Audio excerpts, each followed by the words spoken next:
Canada versus Morocco. This is it. One team's World Cup dream ends right here tonight. The stakes have never been higher. One match, 90 minutes. And by the final whistle, one of these two nations will be packing their bags while the other keeps chasing the biggest prize in football. This is the kind of round of 16 tie that FIFA prays for and one federation dreads. Two teams that were never supposed to be here at this stage a decade ago. Two federations that have spent the last 4 years rebuilding, rebranding, and quietly convincing themselves that this time, this cycle, they belong. And now they run straight into each other. Someone's story ends on the pitch. The other side walks into a quarterfinal they'll remember for the rest of their lives. And if you think this is just another knockout fixture on the bracket, you have no idea what's actually simmering underneath the surface of this one. Because this game is not a coin flip. It looks like one on paper. It is not one in reality. Let's set the scene. Canada versus Morocco. A round of 16 tie that carries the weight of two continents on its shoulders.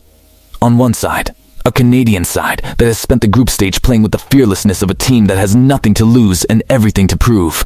On the other, a Moroccan side that has already tasted the semi-finals of a World Cup and has come back with a colder, sharper, more ruthless version of the same blueprint. One team is the story, the other team is the standard. And here is the twist of the knife. These two federations actually know each other. They met in the group stage in Qatar in 2022. Morocco won 2-1. Canada went home without a point. Naya Fagerd, Youssef and Nassiri, and a Moroccan backline that barely blinked. Canada left that tournament with lessons written in ink. Morocco left it with a semi-final medal around its neck. Now, they meet again. Same two flags, completely different stakes.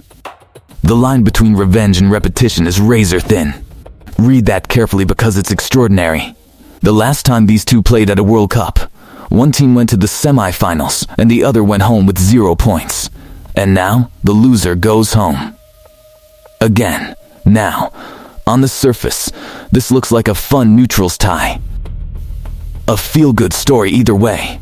But the second you look behind the curtain, the picture completely changes. Because this is not two underdogs. This is one team that has already broken the ceiling and one team that is still trying to find the door. And the gap between those two things is bigger than the bracket lets on. Start with the results. Morocco arrived at this tournament with a spine of players who have been in a World Cup semi-final. That is not a slogan. That is a scar. Achraf Hakimi at right back has played in a Champions League semi-final and a World Cup semi-final in the same calendar year of his career. Yassine Bounou has kept clean sheets against Spain and Portugal on the biggest stage this sport offers. Sofiane Amrabat has spent 120 minutes at a time strangling midfields that cost 10 times what his does. These are not hopeful players. These are hardened ones. Canada, by contrast, are still writing chapter 1. Jonathan David is finally on a stage that matches his numbers. Alphonso Davies is finally healthy at a tournament for the first time in his international career. Steven Eustachio is running a midfield that Canadian fans could only dream of 5 years ago. Every game they win is a first. Every round they clear is a page in a book that did not exist before. And then there is the detail that really tells you where the pressure sits. Morocco's manager Walid Regragui said it himself in the build-up, and I am quoting him. "We are not here to enjoy the experience. We are here to win it." Sit with that for a second. That is not a coach managing expectations. That is a coach raising them. In a tournament where most bosses are begging their fans for patience, Regragui is standing at the touchline demanding gold. When your manager says the quiet part out loud, you either deliver or you get buried. Now zoom in on the moment this game will actually be decided. It will not be decided in the opening 20 minutes when both sides feel each other out. It will be decided in the channel behind Alistair Johnston, where Hakimi lives. It will be decided in the space between Canada's midfield and defense, where Amrabat and Azzedine Ounahi have made a career out of suffocating better teams than this one. It will be decided in the split second Bounou has to react to a Jonathan David shot from the edge of the box.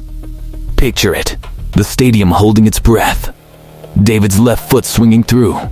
Bounou already halfway across his goal. That is the frame this match turns on. Because Canada's route to winning this game is narrow. Not impossible. Narrow. They have to press high. They have to force Morocco into their own third, and they have to score first. If Morocco gets ahead, they close the shutters, and no team at this tournament has been better at defending a lead. 0 goals conceded from open play in the group stage. 0. That is not a defensive record. That is a wall. Let's put this in historical context because the numbers matter. In the entire history of the Men's World Cup, only 4 African nations have ever reached a quarter-final. Cameroon in 1990, Senegal in 2002, Ghana in 2010, Morocco in 2022. Morocco are the only one of the 4 to have gone further than that. And now they are 1 win away from doing it again, back to back, which no African nation has ever managed. Not one. In 95 years of this tournament. Canada's history is thinner but sharper. Before 2022, they had played in exactly 1 Men's World Cup in 1986, where they lost all 3 games and scored 0 goals. In 2022, they lost all 3 group games. Now, in their 3rd ever appearance, they are in a knockout round for the first time. Ever, if they win this, they double their entire World Cup win total in 1 afternoon. 1 appearance, 0 wins for 36 years. Now, a round of 16. That is what is on the table. The problem for Canada? The bracket does not get easier. Whoever wins this tie walks into a quarter-final against the winner of a group that includes some of the most dangerous sides in the tournament. Nobody wants that draw.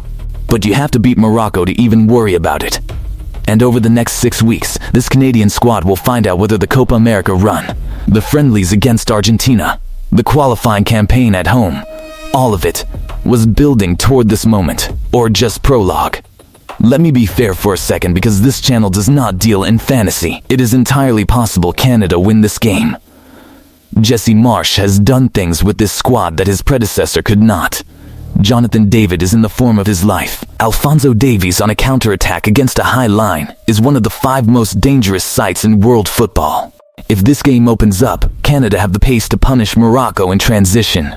And Morocco, for all their steel, have shown flickers of vulnerability when teams get behind their fullbacks, because Hakimi pushes so high that the space he leaves is a runway. But that is exactly what makes this a nightmare instead of a footnote. Because Morocco know what Canada will try to do, and they have designed their entire midfield to stop it. Amrabat does not lose one-on-ones. Unahi does not give the ball away. Hakim Ziyech does not miss a set piece by much. When a team is built brick by brick to win exactly this kind of match, the underdog script does not just need to be written, it needs to be forced. Brick by brick. That is what Regragui has built. A backline that does not concede. A midfield that does not panic. A front line that does not need many chances.